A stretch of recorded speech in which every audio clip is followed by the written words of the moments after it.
नमस्कार, मी डॉक्टर सुचित तांबोळी, बालरोग तज्ज्ञ आणि नीट काउन्सिलिंग तज्ज्ञ। गेले 8 वर्ष आपण यूजीचं नीट काउन्सिलिंग आणि 4 वर्षापासून पीजीचं नीट काउन्सिलिंग करतो आहोत। 98-222 94-550 हा आमचा नंबर आहे संपर्कासाठी। आता याच्यामध्ये सर्वात महत्त्वाची गोष्ट, आता नीटच्या बाबतीमध्ये एक घोषणा झालेली आहे, ती म्हणजे नीटचं आपल्या ऑल इंडियाचं टाइम टेबल आलेलं आहे। ऑल इंडियाचं टाइम टेबलमध्ये आपल्याला 14 तारखेपासून सगळा कार्यक्रम सुरू आहे आणि त्याचबरोबरीने तो कार्यक्रम साधारणतः अशा प्रकारे आहे की जेणेकरून 21 तारखेला तुमचं सर्व गोष्टी संपणार आहेत आणि नंतर 24 तारखेला यादी लागणार आहे। आता याच्यामध्ये पहिल्यांदा रजिस्ट्रेशन असतं।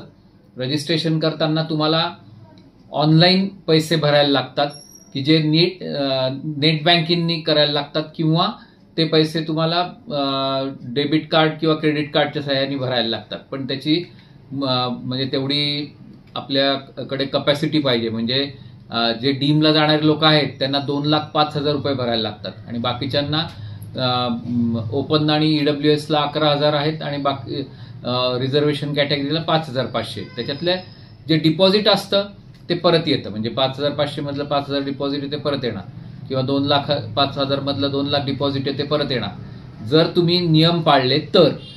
पहिल्या राऊंडला आपल्याला फ्री एक्झिट आहे, त्यामुळे मी नक्की सगळ्यांना सांगेन की पहिल्या राऊंडला सगळ्यांनी फॉर्म भरा, म्हणजे आपल्याला कळतं की आपण कुठपर्यंत आहोत, आपल्याला काय मिळू शकतंय, त्याच्याप्रमाणे मग आपल्याला समजतं की आपल्याला पुढे काय करायला पाहिजे। त्यामुळे पहिल्या राऊंडला सगळ्यांनी फॉर्म भरावेत।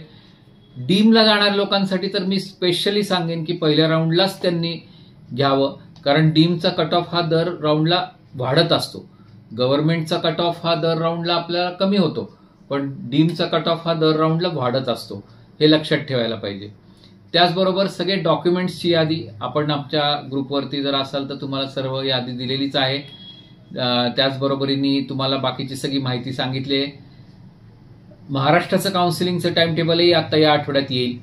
ते आल्यानंतर आपल्याला कळेल की महाराष्ट्र साधारणतः 17-18 तारखेपासून सुरू होण्याची शक्यता आहे आणि मग त्याप्रमाणे तुम्हाला आता सर्व गोष्टी पाहायला लागणार आहेत की ज्याच्यामध्ये महत्त्वाची गोष्ट काय की आपल्याला कट ऑफ काय आहेत, आणि एक महत्त्वाची गोष्ट लक्षात ठेवा की आपल्याला काय मिळतंय याच्याप्रमाणे कधीही चॉईस द्यायचे नसतात।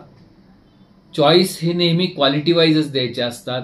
हे जर लक्षात ठेवलं आणि रिटेन्शन दिलं नाही तर आपल्याला पुढचे काउन्सिलिंग खूप सोपं होऊन जातं। त्याच्यामुळे आपल्याला या काही गोष्टी लक्षात ठेवा। हा आपला पहिला व्हिडिओ आहे, यानंतर आपले व्हिडिओ येतील आणि यूट्यूब व्हिडिओ बरोबरच आपल्या काही अजून झूम मीटिंग्स पण होणार आहेत, तर त्या झूम मीटिंग्समधलं पण रेकॉर्डिंग आम्ही तुम्हाला देऊ। आमची जी वेबसाईट आहे डॉक्टर सुचित तांबोळी म्हणून, त्याच्यामध्ये सर्व व्हिडिओ आहेत, 35च्या वर व्हिडिओ आहेत। ते व्हिडिओ तुम्ही बघावेत आणि त्याप्रमाणे तुम्ही वागावं अशी आमची इच्छा आहे। धन्यवाद।